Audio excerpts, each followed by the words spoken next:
नमस्कार। Mission admission में आप सबका पुनः एक बार स्वागत है और हम आज फिर से उपस्थित हैं अपने विशेष कार्यक्रम रूबरू के साथ। लॉकडाउन और कोरोना की वजह से हमारा ये कार्यक्रम कुछ समय के लिए बाधित हो गया था, लेकिन एक बार हम पुनः प्रारंभ कर रहे हैं और आज हमारे साथ एक ऐसी शख्सियत है जिनसे मैं आपको रूबरू करा रहा हूं, जो एक नहीं, दो नहीं, तीन नहीं, सैकड़ों नहीं, हजारों नहीं, बल्कि हम कह सकते हैं लाखों और करोड़ों लोगों के लिए प्रेरणा स्रोत हो सकते हैं। तो हम बात कर रहे हैं अमित कुमार निरंजन जी की, जिन्होंने एक विषय में नहीं बल्कि छह विषयों में नेट जेआरएफ की परीक्षाएं पास की है। ये जान करके आपको आश्चर्य होगा, जहां एक परीक्षा पास करने में आपको मुश्किल होता है, ऐसे वक्त में नेशनल एलिजिबिलिटी टेस्ट यूजीसी द्वारा संचालित एग्जाम के छह विषयों में कोई भी परीक्षा जब पास करता है तो हम बिना कहे कि ये कहते हैं कि ऐसे प्रतिभाशाली व्यक्ति से आज हम आपके सामने रूबरू करा रहे हैं, जिन्होंने MA economics, MA education, MA sociology, MA political science, management, commerce, इन सब में परीक्षाएं पास की हैं। इसके अलावा अमित जी ने पीएचडी सेट की 5 यूनिवर्सिटियों की परीक्षाएं पास की हैं। साथ ही साथ आपने आईआईटी कानपुर का एंट्रेंस एग्जाम क्लियर किया है। इसके अलावा आपने RBI, SSC, KBS, Indian economic service, IBPS इत्यादि एग्जामों में की परीक्षाएं पास की हैं। साथ ही साथ मैं बताना चाहूंगा, आप आरबीआई की पॉलिसी रिव्यू कमेटी के भी सदस्य रहे हैं। यदि हम कहें तो हरि अनंत हरि कथा अनंता। तो अब हम रूबरू होंगे आज अमित कुमार निरंजन जी से, जो इतनी परीक्षाएं पास करने के बावजूद भी कहीं जॉब नहीं कर रहे हैं, बल्कि अपनी एक एकेडमी चला रहे हैं। अमित निरंजन नाम से एकेडमी है और साथ ही साथ आपका पब्लिकेशन ग्रुप भी है। अमित जी, सबसे पहले तो आपको बहुत बहुत बधाई और शुभकामनाएं आपकी इतनी सारी उपलब्धियों के लिए। धन्यवाद, बहुत बहुत धन्यवाद सर। मैं सबसे पहले अमित जी सीधे आपके बैकग्राउंड के बारे में जानना चाहूंगा कि आपने इतनी सारी उपलब्धियां हासिल की हैं, आपका पारिवारिक और शैक्षणिक बैकग्राउंड लोगों को पता चले और कैसे आपने एक के बाद एक सारे मुकाम हासिल करते गए, कुछ बताएंगे तो मुझे लगता है हमारे श्रोताओं के लिए, हमारे दर्शकों के लिए बहुत ही प्रेरणा स्रोत होगा आपका जो भी उद्बोधन होगा। अमित जी, स्वागत है, अब आपसे जवाब चाहेंगे। जी जी, बहुत बहुत धन्यवाद सर। आपने इस मंच के माध्यम से मुझे ये मौका दिया है कि मैं आपके इस चैनल के थ्रू बहुत सारे बच्चों को एक इंस्पिरेशन दे सकूं, एक उनका मार्गदर्शन कर सकूं। ये मेरा बहुत सौभाग्य है कि बच्चों को एक बहुत ही सही दिशा में एक मार्गदर्शन मिल पाए। यही एक मेरे जीवन का उद्देश्य है। देखिए, मैं एक बहुत एवरेज सा छात्र रहा था जिसने क्लास 10 तक बड़ा स्ट्रगल किया। एक्चुअली स्ट्रगल इस बात का नहीं था कि पढ़ाई समझ में नहीं आती थी। स्ट्रगल इस बात का था कि पढ़ाई कैसे करी जाए ये समझ में नहीं आती थी। तो उसमें एक्सपेरिमेंट होते रहते थे। जो बोल देता था, जो इंसान जो कहता था, हम वो कर लेते थे। अच्छा, ये किताब अच्छी है, हम उस पर चले जाते थे। ये कोचिंग पढ़ लो, ये कोचिंग पढ़ लेते थे। तो कहीं ना कहीं बस इस जो कश्मकश थी इसमें उलझे रहते थे। 10th बीता, बहुत खराब मार्क्स आए। तब लगा कि गलती कहाँ हुई। 8-8 घंटे पढ़ने के बाद भी आप 59% स्कोर कर पाए, तो कहीं ना कहीं एक अंदर से एक झकझोर देती है चीज की गलती क्या हुई। मैं तो मतलब बहुत ईमानदारी से पढ़ता था। मैं हर चीज को बिल्कुल लिखता था, जैसा जो बताते थे वैसा मैं करता था। फिर गलती क्या हुई, तब समझ में आया कि गलती एक जगह हो रही थी। वो गलती हो रही थी कि एक होता है जिसने बता दिया और हमने पढ़ लिया, एक होता है अपनी खुद की रिसर्च करी, खुद की सेल्फ स्टडी पर बिलीव किया और उसके बाद उन तथ्यों के साथ चीजों को समझ के जब करने की स्टार्टिंग करी, जिसको हम लोग कहते हैं कॉन्सेप्ट लर्निंग एंड अंडरस्टैंडिंग। बस वहां से यही एक सक्सेस का सबसे बड़ा सूत्र है किसी भी छात्र के जीवन में। आप किसी से मार्गदर्शन ले सकते हैं, लेकिन ये तो आपको निर्धारित करना होगा कि अगर उसने आपको 4 किताबें बताई हैं तो उसमें से बेहतर आपको कौन सी समझ में आती है। ये डिपेंड करता है आपके मस्तिष्क की उन कैपेबिलिटीज पर, जिस दिशा में आप सोचते हैं। यही रीजन होता है कि हर एक इंसान सब कुछ नहीं कर सकता। इसलिए डिफरेंट डिफरेंट ट्रेड्स में डिफरेंट डिफरेंट छात्र एक्सपर्टीज अपनी रखते हैं। इसके बाद मैंने 12th में, क्लास 11th में मेरी फर्स्ट पोजीशन आई सिर्फ कॉन्सेप्ट लर्निंग। तब मुझे समझ में आया, अच्छा अब तो मुझे फॉर्मूला मिल गया। क्लास 12th में मैंने स्कूल टॉप किया। जब मैंने पीपीएन कॉलेज ज्वाइन किया कानपुर में जो मतलब एकेडमिक के लिए सबसे बेहतर और सबसे टॉप मोस्ट कॉलेज की रैंकिंग में नंबर 1 स्टैंड करता है, वहां पर आपको जाना भी है, अटेंडेंस भी है, मार्क्स भी लाने हैं, वहां किया। तब वहां पर भी मेरी पोजीशन बहुत शानदार रही। इसके बाद जितने भी एग्जाम्स में देता गया तो उसमें मतलब हार्डली कभी मुझे लगा होगा कि मैं टॉप नहीं कर पाया। मैंने बीएड में टॉप किया, कानपुर यूनिवर्सिटी में मेरा गोल्ड मेडल रहा, आईआईटी का फर्स्ट एंट्रेंस क्वालिफाई किया। इसके बाद कितने भी एग्जाम्स आते रहे तो उसमें सिर्फ एक सूत्र मुझे मिल गया था, वो ये मिल गया था कि मुझे डिसाइड करना है कि मुझे क्या समझ में आता है।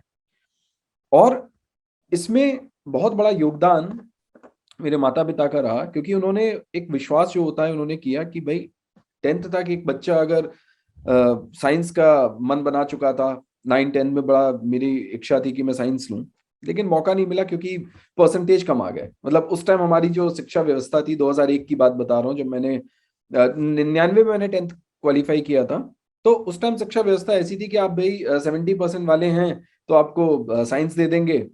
मतलब आप मतलब यहाँ पर जो एक मैं कहूंगा कि ये बहुत ही गलत सिस्टम था। और अगर आज भी कोई स्कूल फॉलो करता है तो बहुत गलत सिस्टम फॉलो करता है। प्रतिभा कभी भी मार्क्स की मोहताज नहीं होती है। प्रतिभा के लिए हमेशा चाहिए होता है कि भाई आपका दिमाग, आपकी सोच का क्या कहती है। तो शायद मुझे लगता है कि उस एजुकेशन फील्ड से मुझे किसी खास मकसद के लिए ईश्वर ने चुना था।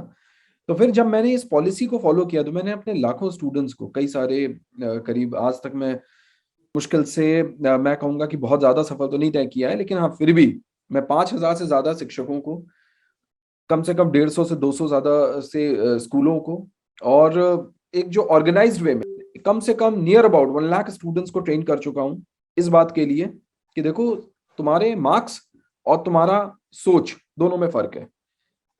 तुम जो समझोगे वो बेहतर है, वही विकल्प तुम्हारे लिए लाइक भविष्य के रास्ते खोल देगा।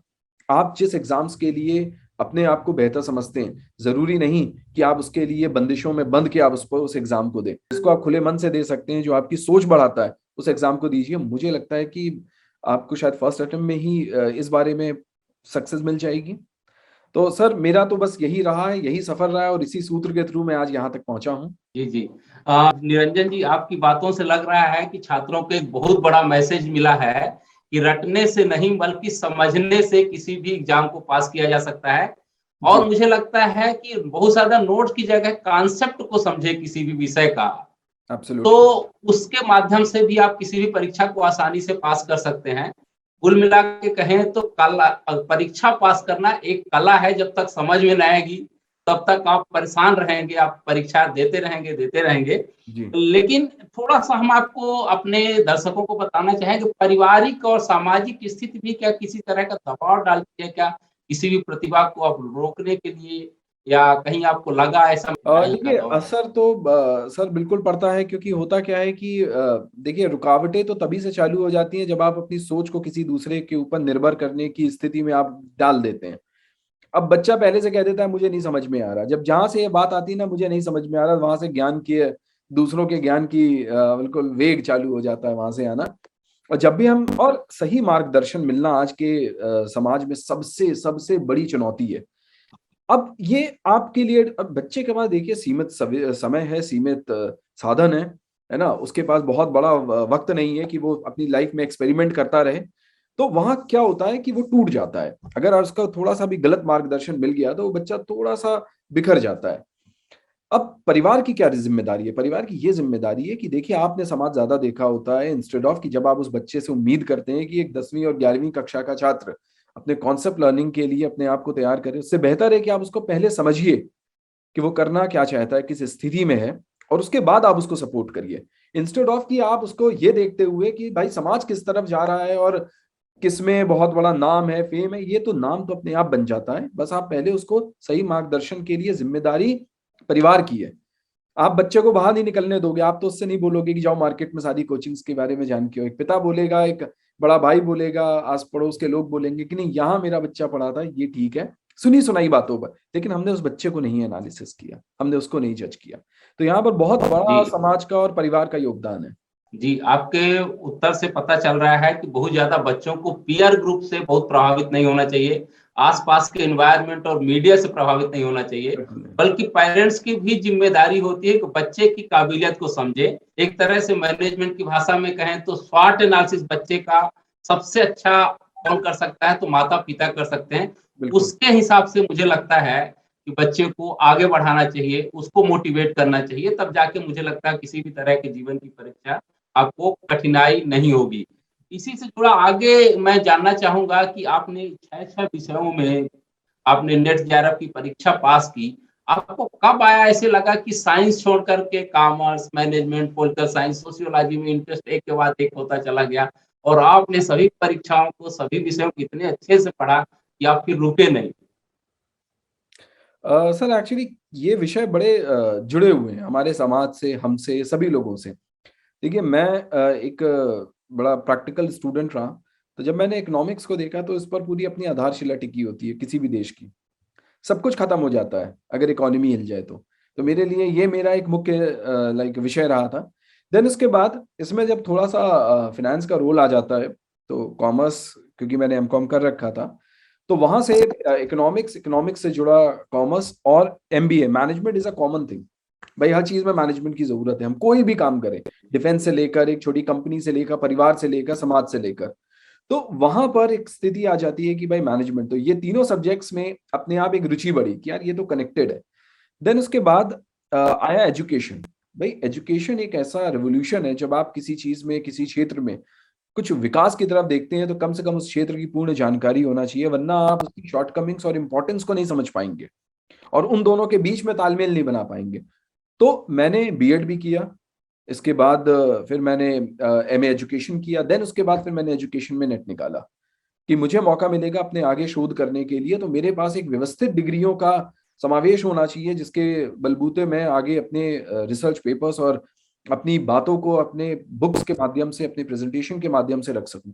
देन उसके बाद पॉलिटिकल साइंस, क्योंकि आप जानते हैं कि पॉलिटिकल साइंस में एक पॉलिटिकल विचारधारा एक बहुत सही होना बहुत जरूरी है, और वो बच्चों तक सही तरीके से पहुंचाना बहुत जरूरी है, उसके लिए आपको एक्सपर्ट होना बहुत जरूरी है। इसलिए पॉलिटिकल साइंस आया। देन सोशोलॉजी, समाज के स्तर, समाज कहाँ जा रहा है, क्या कर रहा है, कैसा था और क्या हो गया और क्या हो सकता है। सोशोलॉजी के ये तीन जो सेक्शंस थे, इनको जोड़ना और इन सेक्शंस को जोड़ने के बाद उन सेक्शंस के थ्रू आगे बढ़ना, ये एक मेरा बहुत इंपॉर्टेंट, मतलब एक इंटरेस्ट रहा था, इसलिए मैंने सोशोलॉजी किया। आगे आने वाले विषयों में मैं साइकोलॉजी, फिलोसफी और इवन लॉ की फील्ड में, बिकॉज मैं एलएलबी भी कर रहा हूँ, एलएलएम कंप्लीट करने के बाद definitely I will do my PhD in law field also, और मैं नेट इसमें भी निकालूंगा। तो मेरा जो अभी रास्ता है अभी बहुत लंबा है, अभी तो मैं पहुंचा भी नहीं हूँ, आधे पर भी। जी जी, कहते हैं कि जीवन पूरा है, लाइफ लॉन्ग लर्निंग है, और आपकी बातों से पूरा एकदम समझ में आ रहा है। और एक चीज और समझ में आई कि जो नई एजुकेशन पॉलिसी आई है, नई शिक्षा नीति, उसमें भी कहा गया कि कोई भी सब्जेक्ट एक जो है अपने आप में विशिष्ट नहीं होता, बल्कि उसका अप्रोच जो होता है इंटर डिसिप्लिनरी होता है। तो ये भी मुझे समझ में आया कि इकोनॉमिक्स हो, सोशियोलॉजी हो, राजनीति हो, कहीं ना कहीं एक समग्रता में देखें तो एक दूसरे से जुड़े होते हैं। राइट। मुझे लगता है, कहते हैं ना कि जो व्यक्ति एक चीज को समझ लेता है वो सभी चीजों को उतनी ही पारखी नजर से समझता है। तो आपकी बातों से तो मुझे यही लग रहा है। लेकिन ये जो है निरंजन जी, मैं जानना चाहूंगा कि यदि हम अपने छात्रों को बताएं कि कौन कौन सी किताब पढ़नी चाहिए, कैसी पढ़नी चाहिए, थोड़ा सा कुछ विषयों का यदि आप गाइडेंस देंगे तो बच्चों के लिए बहुत लाभदायक होगा। बिल्कुल मैं कहूँगा। अच्छा, अभी एक्चुअली कोई ऐसी ऑर्गेनाइजेशन देखिए आज तक बनी नहीं जो ये वेरीफाइड कर दे कि भाई ये किताब ही एक रामबाण है। सबसे पहली बात तो ये है, क्योंकि देखिए किताबें कैसे बनती हैं। मैं क्वालिफाइड हूँ, मैंने लिखा, पब्लिकेशन को दिया, उसने ग्रामर वामर चेक करी, ग्रामर वामर चेक करने के बाद उसको उसने प्रॉपर तरीके से एडिट किया, एक पब्लिकेशन हाउस आया, उसने उसको राइट दिया, कॉपीराइट हुआ और छप गई किताब। इसके बाद क्या होता है, इसके बाद होता है उसके ऊपर उसकी सक्सेस और अनसक्सेस ये निर्धारित करते हैं छात्र और रिजल्ट। यहां पर बेस होता है कि किसी भी स्टडी मटेरियल का। तो जब मैं स्टडी मटेरियल चूज करता था तो मैं देखता था कि कवर तो चेंज है, अंदर का मटेरियल पुराना है।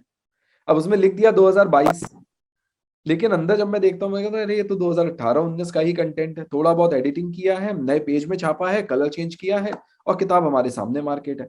क्यों? क्योंकि एक बिजनेसमैन की नजरिए से देखिए तो उसका कैपिटल फंसा है। मतलब यही फायदा है कि मैंने सारे डायमेंशंस को देखा है, जाना है, तो मैं देखता था कि यार मटेरियल कैसे आएगा। उसके लिए जरूरत होती है अवेयरनेस की। सबसे बड़ी बात होती है कि जैसे मैं एक सब्जेक्ट की बात करूं, कोई भी आप एक सब्जेक्ट ले लीजिए, उस पर पिछले 100 सालों से काम हो रहा है। एक तो वो बात हो गई जो उसकी आधारशिला बनाते हैं। आगे आने वाले टाइम में क्या वो सब्जेक्ट देख रहा है, उसकी अप्रोच क्या है, और प्रेजेंट में वो सब्जेक्ट किस पोजीशन पर है। बच्चे को एक किताब के ऊपर निर्भर इस तरीके से नहीं हो सकता। वो पहले तो अगर वो मान लीजिए सोशियोलॉजी में अगर वो अपनी पढ़ाई करना चाहता है या वो नेट उसमें निकालना चाहता है, तो उसके पास जो बेस कॉन्सेप्ट हैं जो राइटर्स ने दे रखे हैं, उनकी कोई भी एक स्पेशलाइज्ड स्टैंडर्ड बुक जो उसके यूनिवर्सिटी से रिकमेंडेड होगी, पहले तो वो अपने बेस के लिए पढ़ेगा प्रेजेंट, फिर उसका एक अपडेटेड वर्जन होता है, उस अपडेटेड वर्जन को जरूर वो उस चीजों को पढ़े।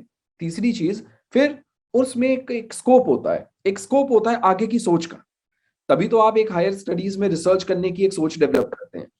वो अपने नोट्स के थ्रू, जब आप इन दो बुकों को कंबाइन करते हो, एक स्टैंडर्ड बुक जिसमें पुराने प्रिंसिपल्स हैं, एक प्रेजेंट बुक जिसमें नए कॉन्सेप्ट्स को ऐड ऑन किया गया है, उसके बाद एक आपकी सोच, इससे कंप्लीट एक स्टूडेंट की पूरी एक तैयार होती है, एक बेस तैयार होता है।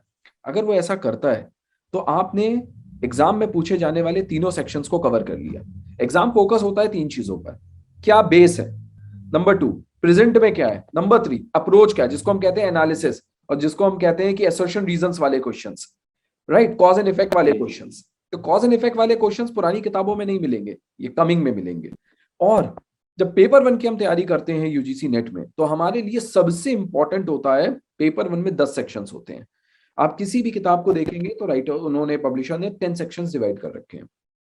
उनमें से कुछ सेक्शंस ऐसे होते हैं, जैसे एक रीजनिंग हो गया, क्वांटिटेटिव एप्टीट्यूड का हो गया, ये दो सेक्शंस बड़े प्यारे होते हैं, ये आप किसी भी बुक से प्रैक्टिस कर सकते हैं। नंबर टू चाइल्ड पेडागोजी हो गई, टीचिंग एप्टीट्यूड हो गया। ये दो सेक्शंस आपको और मिल गए जब आपने बीएड की तैयारी करी होगी, या आपने कोई भी केवीएस का एग्जाम दिया होगा या पीजीटी टीजीटी दिया होगा, तब आपकी तैयारी हो गई होगी। अब आपके 4 सेक्शन स्ट्रांग हो गए। एक सेक्शन आता है कॉम्प्रिहेंसिव, वो तो किसी को नहीं पता होता, सिर्फ इतना आपको करना है कि आप जनरल न्यूज से अवेयर रहिए, राइट। अगर एक छोटी सी न्यूज है, भाई यूएस ने अभी एक रिसर्च करी कि पिग का हार्ट निकालकर इंसान में फिट करा और उसका प्रोसेस चालू है और वो बंदा स्वस्थ है। अब ये एक प्रोसेस हुआ, अगर ये प्रोसेस अगर आ रहा है तो आपको कम से कम एक रेवोल्यूशन ला सकता है मेडिकल साइंस और हिस्ट्री में, तो कम से कम इसके बारे में आप अवेयर रहिए। एक 5 सेक्शंस आपने कवर कर लिए। अब बचते हैं बाकी के 5 सेक्शंस, उसमें आ जाती है हायर एजुकेशन। हायर एजुकेशन में क्या चेंजेस हुए हैं वो आपको गवर्नमेंट बता देगी, गवर्नमेंट की वेबसाइट से पीआईबी से आप निकाल सकते हैं, बिल्कुल मिल जाएगा। देन उसके बाद आईटी एंड टेक्नोलॉजी होता है, उसके लिए इसलिए अवेयर होना है क्योंकि आज की डेट में ऑनलाइन सिस्टम हो चुका है। तो एजुकेशन में इंफॉर्मेशन इन टेक्नोलॉजी का क्या रोल है, पेपर वन इसके बारे में आपको अवेयर करवाता है। एनवायरमेंट इज वेरी इंपॉर्टेंट, क्योंकि अगर एनवायरमेंट के बारे में आप नहीं जानेंगे, और एनवायरमेंट के लिए गवर्नमेंट के खुद के अपने एक जर्नल्स आते हैं, वरना आप कुरुक्षेत्र या आप कोई भी मैगजीन जो एनवायरमेंट बेस्ड होती है, जिसमें एनवायरमेंट का सेक्शन होता है, आप वो पढ़ लीजिए लास्ट 6 मंथ की, आपका तब कवर हो जाएगा। और एक लास्ट सेक्शन बचता है जिसको कहते हैं करंट अफेयर्स का, वो भी आप लास्ट 6 मंथ में मेन जो बड़े करंट अफेयर्स हैं उनके बारे में ध्यान रखिए। तो इन 10 सेक्शंस को आपने कंट्रोल कर लिया, और इन कंट्रोल करने के बाद आपने एक तरीके से जब आप जब अपियर होंगे एग्जामिनेशन में, डेफिनेटली आप एग्जाम क्रैक कर लेंगे। बस सिंपल स्ट्रैटेजी है सर। ये आपकी उत्तर से ये पता चल रहा है कि कहते हैं ना कि एक साधे सब सधे, सब साधे सब जाए। तो आपने एक करके जो मूल चीजें हैं उनको साध लिया, और जो आपने बता रहे थे सर्सन और रीजन वाले क्वेश्चन, तो वो मुझे लगता है जब हम लोग पढ़ाई कर रहे थे आज से 15-20 साल पहले, यूजीसी नेट और यूपीएससी की तैयारी की थी, तो यूपीएससी में इस तरह सेशन और रीजन वाले सवाल पूछे जाते थे काफी। तो आपने जो है बेसिक रीजनिंग आपने क्लियर कर ली, कॉन्सेप्ट कर लिया, एप्टीट्यूड वाले, क्रिटिकल एनालिसिस वाला आपने कर लिया। तो मुझे लगता है कि सब्जेक्ट वाइज बस रह जाता है आपका जिसकी तैयारी करनी होती है, क्योंकि एक तरह से कहें कि 60% आपका 70% कवर हो जाता है यदि आपने किसी भी विषय के लिए जो तैयारी करते हैं अच्छे से, तो फिर सब्जेक्ट रह जाता है जी। जो आपकी बातचीत से। तो मैं सर जानना चाहूंगा कि जैसे हमने कॉमर्स लिया या मैनेजमेंट लिया, तो इसमें कोई किताबें हैं जिससे बच्चों को रिकमेंड किया जा सके कि सर इसमें से थोड़ा पढ़ेंगे, तो बेहतरीन किताबें हैं जहां से आइडिया मिल सकता है, कि जहां मैक्सिमम सवाल जहां से पूछे जा सकते हैं जो बच्चे नहीं जानते, तैयारी कर रहे होते हैं। क्योंकि हमारे साथ भी ऐसा हुआ कि कई सारे बच्चे आते हैं और पूछते हैं सर ये किताब मैं 3 साल से पढ़ रहा हूँ लेकिन मेरा नहीं हो रहा है। तो फिर मुझे रिकमेंड करना पड़ता है, नहीं इस किताब को पढ़ो, पूछा यहाँ से जाता है तो उनका हो जाता है इस तरह के सवाल, जो भी एग्जाम वो देते हैं। तो ये जो कन्फ्यूजन होता है कई बार अच्छी किताबों का, तो कुछ किताबें यदि आप रिकमेंड करना चाहें कॉमर्स और मैनेजमेंट में, तो मुझे लगता है हमारे श्रोताओं के लिए अच्छा रहेगा। हाँ ठीक है सर। देखिए एक्चुअली मैंने कॉमर्स में बहुत और मैनेजमेंट में, कॉमर्स और मैनेजमेंट में कुछ सेक्शंस होते हैं। जैसे मैनेजमेंट की अगर मैं बात करूं तो मैनेजरियल इकोनॉमिक्स का एक सेक्शन आ जाता है, और उसके बाद उसमें मार्केटिंग का एक सेक्शन आ जाता है, कंज्यूमर का सेक्शन आ जाता है, फाइनेंस का एक सेक्शन आ जाता है। तो अब देखिए छात्र के पास अगर मैं रिसोर्सेज की बात करूं तो खैर इतना नहीं होंगे कि वो अलग अलग सेक्शंस की किताबें पढ़ें। और जो किताबें हैं वो कंबाइन है, अगर वो सारे किताबें, अगर जैसे आपने देखा होगा मार्केट में यूजीसी नेट और मैनेजमेंट की किताब आती है, जी अब उनकी जी मजबूरी है कि वो उनको 600-700 पन्ने में ही करनी है, लेकिन 600-700 पन्ने में 10 सेक्शंस को कवर करना पॉसिबल नहीं है। क्योंकि आप एक चीज लॉजिक समझिए, यूजीसी जी नेट को अगर हमें क्वालिफाई करना है तो हमारे पास 11th 12th BCom first year second year third year, या BBA first year second year third year, MCom first year second year, 7 साल की किताबें, और हर साल अगर 5 पेपर हो रहे हैं तो 7 5 या 35 बुक्स को 500 पन्नों में लाना इम्पॉसिबल। 35 की एक छोटी सी जी लाइब्रेरी बन गई। अब क्या अब जी मुद्दा क्या आता है कि बच्चा पढ़ेगा, तो बच्चा सिर्फ एक काम करे, बहुत सिंपल सी मैं आपको तरीका बता रहा हूं। देखिए बुक्स, कई राइटर, मतलब अगर मैं बात करूं सीबी गुप्ता की बात करूं, या एस एम शुक्ला की बात जी करूं, है ना, या हांडा की बात करूं, या मैं मैनक्यू की बात करूं, तो बहुत सारी बुक्स हैं, है ना। बच्चा जो कंफ्यूजन क्रिएट कर देती है, क्योंकि हर एक राइटर एक स्पेशलाइज्ड राइटर रहा है। उसने नेट पर नहीं लिखा, नेट पर लिखा है पब्लिशरों ने, अरियंत हो गया, टाटा मैग्रॉयल हो गया, ये पब्लिशर्स हैं, पियर्सन हो गया, ये लिखते हैं। लेकिन ये क्या करते हैं, ये एक एक सेक्शंस को बस लेंगे, खत्म कर देंगे। तो उससे बेहतर है, उससे सबसे बड़ा बेहतर है कि अगर बच्चों को इन बुक्स की कोई भी, किसी भी एक, अपने किसी भी शहर को बिलोंग करते हैं, वहां एक सेकेंड हैंड बुक कॉर्नर भी होता है, जहां पर उनको एक सेकेंड हैंड बुक्स मिल जाती है, बच्चों ने पढ़ा दोबारा रीसेल के लिए मिल जाती है। जो फेमस राइटर्स हैं, या कभी एक्चुअली क्या होता है कि सेक्शंस डिवाइडेड होते हैं। अब किसी बच्चे का फाइनेंस स्ट्रांग है तो मैं उसको रिकमेंड नहीं करूंगा कि नहीं तुम जाकर क्या नाम है हांडा की किताब ले लो, फाइनेंशियल मैनेजमेंट की, फाइनेंशियल मैथमेटिक्स पढ़ लो, या इकोनोमेट्रिक पढ़ लो, ठीक है ना। या मैं ये नहीं बोलूंगा इंडियन इकोनॉमी में दत्तन सुंदरम पढ़ लो, राइट, रमेश सिंह पढ़ लो, ये तो एक सिविल सर्विसेज में चले जाएंगे। तो मैं जी हमेशा रिकमेंड करता हूँ कि आप कोई भी एक किताब, जैसे लाइक सिंपल मैनक्यू की किताब उठा लो, the simple principles of economics की, राइट, उसमें मैनेजरियल कॉन्सेप्ट भी दे रखे। फिलिप कॉटलर उठा लो आप, मार्केटिंग गुरु की, ठीक है ना। These are the famous and renowned जी राइटर्स, जी आप उठा लीजिए। आप you just need to learn the headings, that's it. आपको सिर्फ हेडिंग्स पढ़नी है। हेडिंग्स जैसे फॉर एग्जांपल मैंने बताया मार्केटिंग चैनल्स मुझे चाहिए, मार्केटिंग मिक्स चाहिए, तो मार्केटिंग मिक्स क्या होते हैं, मुद्दा ये है कि बच्चे को ये नहीं पता। वो ये जी कहेगा, अगर उससे पूछ ले भाई मार्केटिंग मिक्स बता दो, तो वो 4P को बहुत उसको बताने वाले कॉपी 50% जी स्टूडेंट होंगे। अब उस P में भी सही बताने वाले 30 होंगे, और उन 30 में से भी उनके अंदर जो सब पॉइंट्स हैं, सब मिक्स हैं, ट्रांसपोर्टेशन किस में आएगा, वेयर हाउसिंग किस में आएगा, वो बताने वाले 10% बच्चा होगा। तो 90 तो अपने आप ही छट रहा है। क्यों? क्योंकि वो नहीं पढ़ रहा है। जी जी तो आपके पास सबसे इंपॉर्टेंट है कि वो बुक, जो बुक आपको ऑलमोस्ट एक एक सेक्शंस की हेडिंग कवर करती हो, आप उन बुक्स को, आप कोई भी रिनाउंड राइटर्स की ले लीजिए, राइट, आप फॉरेन राइटर्स की भी ले सकते हैं, उसमें भी कॉन्सेप्ट्स बहुत ही सिंपल दे रखे हुए हैं। तो अगर आप पढ़ते हैं और इनको हेडिंग को समराइज करके आप अपने नोट्स को बना लेते हैं, तो मुझे लगता है कि आपका 80% काम तो वही हो गया। जी ये बुकें मत जी पढ़िए जो मार्केट में, मैं ये बता सकता हूं कि आपके पास तो समंदर है, लेकिन क्या नहीं पढ़ना है, जो 99% बच्चा गलती करता है वो मैं जरूर बताऊंगा, कि मार्केट में अवेलेबल ये जो अरियन टाटा मिग्रेन के कंबाइन करके जो 500 के पेजेस में इन्होंने आपको एक फिल्टर करके समरी दे रखी है, प्लीज ये मत पढ़िए। बिकॉज ये आपके दिमाग की सोच को खत्म कर दे रही है, और यहीं से आपकी अनसक्सेस हो जाती है। स्टैंडर्ड बुक खरीदिए, जी जो आपकी यूनिवर्सिटी में, देखिए नेट वाला बंदा होगा तो वो सीरियस होगा, वो एजुकेशन लाइन में आना चाहता होगा, टीचिंग प्रोफेशन में आना चाहता होगा, तो उसने पीजी तक पढ़ाई करी होगी। और अगर उसने पीजी तक इजी नोट्स या वो छोटे छोटे वो जो आते हैं यूनिवर्सिटी नोट्स टाइप आते, उनसे पढ़ा है, तो उसने पहले ही जी अपने आप को पैरालाइज कर लिया। तो अब उसको क्या करना है, पहले जी दवाई खानी है, अपने पैरालिसिस को सही करना है। मतलब हर जी एक ईयर की स्टैंडर्ड बुक्स होंगी, उसका एक कलेक्शन करना है, उसकी सिर्फ हेडिंग पढ़नी है, हम्म तब तो वो जाकर पहले उस दरिया से पार हो पाएगा। हम्म जी ये सीधा सीधा समझ में आ रहा है कि एक तरह से गाइड बना के दे दी गई है इतने सारे समंदर में से 500-600 पेजों में से, उसकी जगह जो है आप हर एक स्टेप जीवन का महत्वपूर्ण है, चाहे वो फर्स्ट ईयर हो, सेकंड जी ईयर हो, थर्ड ईयर हो, उसको यदि आप सीरियसली पढ़ते चले जाएँगे, तो मुझे लगता है वो ज़्यादा महत्वपूर्ण है, क्योंकि यस फिर जहाँ से आपको ज़रूरत है, वहाँ से आप अपनी चीज़ें निकाल लेंगे। दूसरा एक आपके उत्तर से ये भी समझ में आया कि आपको हेडिंग से लेकर के उसकी डिटेलिंग को पढ़ना है। क्योंकि राइट मैक्सिमम 90% बच्चे जो है तो वो चीज़ नहीं पढ़ते, अंदर की चीज़ क्या है।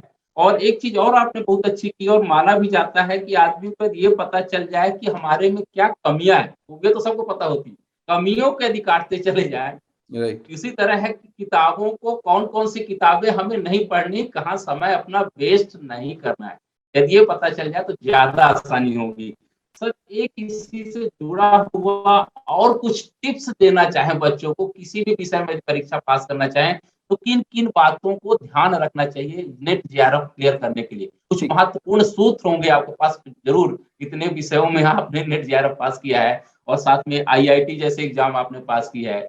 और आगे आप बोल रहे हैं कि अभी और करना है मुझे एलएलबी भी करना है, एलएलएम भी करना है और पीएचडी भी करनी है। तो कुछ सूत्र होंगे ना जीवन में, लोगों को एक सूत्र नहीं पकड़ में आता, अब तो लगता है कि जितने सूत्र हैं, इस तरह के सब पकड़ के साध चुके हैं। तो कुछ अपने साधे हुए ज्ञान में से कुछ सूत्र बच्चों को देना चाहें तो मुझे लगता है बहुत उनके लिए उपयोगी होगा। सर इंडिया का एक बहुत अच्छा सा सिस्टम है जो एक बहुत बड़ा सीक्रेट है कि कोई भी एग्जाम 60% से निकाला जा सकता है, चाहे वो आईएएस का एग्जाम हो, चाहे वो यूजीसी नेट का एग्जाम हो या एसएससी का एग्जाम हो या आपके बैंकिंग सेक्टर का एग्जाम हो, कोई भी एग्जाम में आपका टारगेट 60% होता है। आप कोई भी रिजल्ट फाइनल रिजल्ट उठाकर देख लीजिए, वो 50 से 60% के बीच में ही है। टॉपर होगा 60 होगा और जो लास्ट रेंज होगी वो 51-52 होगी। कोई भी किसी भी स्तर का आप एग्जाम निकाल दीजिए, बस एकेडमिक को छोड़ के, मतलब मैं नौकरी वाले एग्जामों की बात कर रहा हूं, मैं कंपटीशन वाले एग्जामों की बात कर रहा हूं। तो आप ये सोचिए कि आखिर क्या एपीजे अब्दुल कलाम ने भी एग्जाम दिया होगा तो क्या उन्होंने 90% मारे होंगे आईएएस में? या अगर हम किरण बेदी जी की भी अगर हम आंसर शीट उठाकर देख लें सिविल सर्विसेज की, तो क्या उनके में 100 में से 99 दिया होगा उनको किसी ने? नहीं दिया होगा। उनका भी जो सक्सेसफुल रेट होगा, या जितने भी अपने आईएएस के टॉपर्स की जो आंसर शीट निकलती है इनका भी सक्सेसफुल रेट होता है, तो इनका क्या है 60%। यानी जो सिलेक्शन कमिटी बैठी हुई है उसको पता है कि this is the limit, 60% is the limit. 40% तो पेपर आप कर ही नहीं सकते ना, मतलब चालीस बिल्कुल, परसेंट तो इम्पॉसिबल है, क्योंकि ये वो भी जानते हैं, बनाने वाले भी जानते हैं कि it's a quite impossible, 40% is a impossible thing. अब राइट, पहला बात आ गई यहाँ पर फिल्टर होकर कि हमें पता चल गया कि भाई देखो हमारे पास 100 में से जो 40 क्वेश्चन है ना उनके लिए मेहनत नहीं है। पहले से माइंडसेट करके चलिए।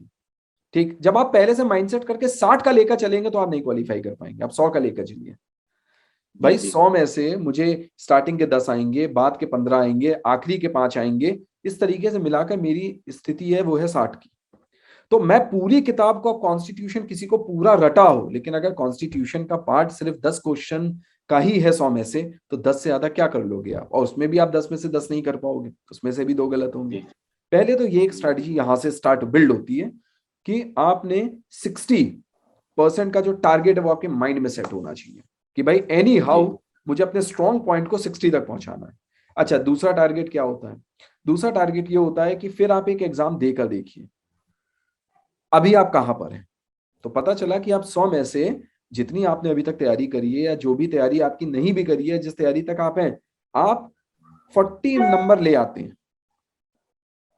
अब सफर चालू होता है इस 40% से 60% तक के पहुंचने का। तो मतलब अब फिल्टर करके मात्र बचा कितना? मात्र बचा 20%। तो पूरी स्टोरी आकर सिमट गई सिर्फ इस 20% पर। क्या आता है छोड़ दीजिए, क्या नहीं कर पाएंगे छोड़ दीजिए, अब इस 20% को साधना है, इस 20% को जी, कवर करना है। पूरी दुनिया इस 20% पर आकर टिक गई है। अब थोड़ा और फिल्टर करते हैं। जब बच्चा और मेहनत करता है तो वो पहुंच जाता है किसी तरीके से 15% और ऐड कर देता है। फिर वो कहता है, ऐसे तमाम बच्चे आपको मिले होंगे जिन्होंने आपसे बोला होगा सर 1% से रुक गए, सर 2% से रुक गए। हाँ, तो क्या है जी, कि जी, ये बिल्कुल, अब क्या है, बिल्कुल। अब एक छोटा सा, मतलब एक, जब पिरामिड होता है, कोन होता है, ट्रायंगल होता है, तो भीड़ आई और आगे कौन कितनी तेजी से निकला। कहने का मतलब ये, बिल्कुल, एग्जाम तक उसने अपने आप को कितना कंट्रोल करके रखा। कितना वो बिखरा नहीं, कितनी स्ट्रैटेजी, कितने कूल माइंड से, कितना सिस्टमैटिक तरीके से अपनी तैयारी को एंड तक नहीं छोड़ा उसने। बच्चे क्या करते हैं, मान लीजिए एग्जाम डिले हो गया, अब दिसंबर वाला 20 वाला एग्जाम 5 महीने डिले हो गया, उन्होंने छोड़ दी। अभी यूपी टेट का पेपर हुआ, एक बार कैंसिल हो गया, आधे बच्चों ने पढ़ाई छोड़ दी, अरे जब होगा तब पढ़ेंगे। अच्छे खासे रिदम में चल रहे थे, छोड़ दी, क्या हुआ, बाहर भीड़ से, कंपटीशन से आउट। तो यानी आपको वो जो 20% है, आप 18% तक पहुंच गए, लेकिन असली फाइट स्टार्ट होती है वो 2% पर, सिलेक्शन और ना सिलेक्शन। अब उस 2% में आप ऐसा क्या करें कि आप बाकियों से अलग हो जाएं। तो उस 2% में आपको अपना जितना आपने पढ़ा है नया, उसका ट्राई करने के बजाय पूरा फिर से उसको आप रिवाइज करें बहुत अच्छे से। आप अपने इतने सारे, अब तो क्या नाम है, सैंपल पेपर्स प्लस आपके मॉडल टेस्ट पेपर्स अवेलेबल है, रात दिन आप उसको लगाएं। आप किसी भी तरीके से हर पेपर में ये सुनिश्चित करें कि आप 59 to 61 की रेंज में हर कीमत पर आ रहे हैं। तो आपके अंदर जो कॉन्फिडेंस बिल्डअप होगा और एक कूलनेस आएगी और अपनी अप्रोच आएगी, उससे आप एग्जाम को क्वालिफाई कर ले जाए। बहुत धन्यवाद निरंजन जी। एक लास्ट सवाल मैं आपसे जानूंगा, सफलता के कोई सूत्र हो तो आप बताना चाहेंगे तो और अच्छा रहेगा। जी, सफलता के एक सूत्र सिर्फ आज की डेट में जो सबसे इम्पोर्टेंट है वो तो ये है कि आप जब तक आपका गोल अचीव नहीं हो जाता है तो आप सक्सेस स्टोरी लोगों की, कितने भी, आप बिल गेट्स को अगर आप मानते हैं, आप एपीजे अब्दुल कलाम को फॉलो करते हैं, आप विवेकानंद को फॉलो करते हैं, आप जिस भी सक्सेस, आप बिलेनियर्स, जितने भी बड़े बड़े बिलेनियर्स देखते हैं, आप अंबानी, रतन टाटा की भी बात करते हैं, इनकी सक्सेस स्टोरी एक दिन में नहीं बनी है। इसके पीछे 20 साल 40 साल तक की मेहनत रही है। तो एक दिन में मेहनत करके कुछ नहीं होता। तो पहला सूत्र तो यह है कि आप जब तक अपने लक्ष्य को ना प्राप्त कर लें, तब तक आप जिस पहले दिन से जो आपने दौड़ना स्टार्ट किया था, मेहनत का जज्बा जगाया था, वो आखिरी दिन तक रहना चाहिए। पहला तो ये। दूसरा, कभी भी समाज के उन नेगेटिव लोगों से हमेशा दूर रहें जिन्होंने सिर्फ अपनी लाइफ में अनसक्सेसफुल देखा हो और जो सिर्फ ये चाहते हैं कि दूसरे भी उस सक्सेस को ना पाएं। ऐसे लोगों के पास तर्क ना करें, उन तर्क से दूर रहें। अपनी नॉलेज को कभी जस्टिफाई करने की कोशिश मत करें। जो आता है वो आपको आता है, आपको बताने की किसी को जरूरत नहीं है, आपका रिजल्ट खुद बोलेगा। तो ऐसे लोगों से दूर रहें, गलत गाइडेंस से दूर रहें, लोग उन्हीं लोगों को फॉलो करें जो लोग ने सक्सेस पाई हो और जो लोग आपको मन से, एक दिल से, समाज के तरीके से करना चाहते हैं, बिना कॉमर्शियल तरीके से। उन लोगों से जुड़े। और हमेशा एक और सबसे इंपॉर्टेंट बात है, लोग जो भूल जाते हैं, वो जरूरी है कि आपकी आस्था, चाहे किसी भी चीज में, वो आस्था आप अपनी मेंटेन रखें, उससे आपके अंदर पॉजिटिव एनर्जी आती है। और हो सके तो जो भी आपने नॉलेज गेन करी है उसको समाज में बांटने की कोशिश करें। वो असली ज्ञान है। अपने पास रखेंगे, कितना भी सीखेंगे कोई फर्क नहीं। अगर आप आज एक स्टेज 1 से स्टेज 3 पर है तो स्टेज 1 वाले को पढ़ाएं, स्टेज 2 वाले को पढ़ाएं, आप साथ में लेकर चलें। नौकरियां नहीं खत्म होंगी, सब काबिल बनेंगे। बहुत बहुत धन्यवाद अमित जी। आपके जीवन का जो सरोकार है मुझे लगता है बहुत उम्दा किस्म का है और आपके संदेश से सीधे समझ में आता है कि Rome was not built in day. सूरज भी धीरे धीरे चढ़ता है, तो एक प्रक्रिया होती है जीवन में सफलता का। कभी निराश नहीं होना है, कभी हताश नहीं होना है, लगातार लगे रहना है जब तक आपको अपनी मंजिल तक आप नहीं पहुंच जाते और अपने लक्ष्य का संधान नहीं कर लेते। तो ये रहे हमारे साथ अमित कुमार निरंजन जी, जिन्होंने एक नहीं 6 विषयों में नेट और परीक्षा पास की है।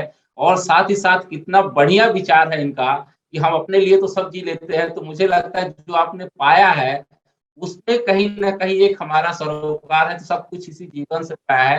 तो स्टीव जॉब्स भी यही कहते हैं, जितने भी बड़े लोग, अनिल अग्रवाल जो वेदांता के चेयरमैन भी है, वो बोलते हैं जो भी हम अर्जित करते हैं इसी समाज से, इसी परिवार से अर्जित करते हैं, तो हमारी जिम्मेदारी भी होती है कि उसको रिवर्ट बैक किया जाए, उसको वापस किया जाए। बहुत कम लोगों के ऐसे विचार होते हैं, इतना अचीवमेंट होने के बाद, इतनी सफलता की सीढ़ी तक पहुंचने के बाद भी ऐसी सोच आप करते हैं। बहुत बहुत धन्यवाद अमित जी। और मैं आपसे अलग से थोड़ा सा, हम अलग अलग सभी विषयों का डिटेल ले करके हम अपने डिस्क्रिप्शन में डाल देंगे, जिससे बच्चों को और मदद मिली जो आपसे जानकारी लेना चाहेंगे। बहुत बहुत धन्यवाद, शुक्रिया मिशन एडमिशन में आने के लिए और आपका कीमती समय निकालने के लिए। बहुत बहुत धन्यवाद। धन्यवाद।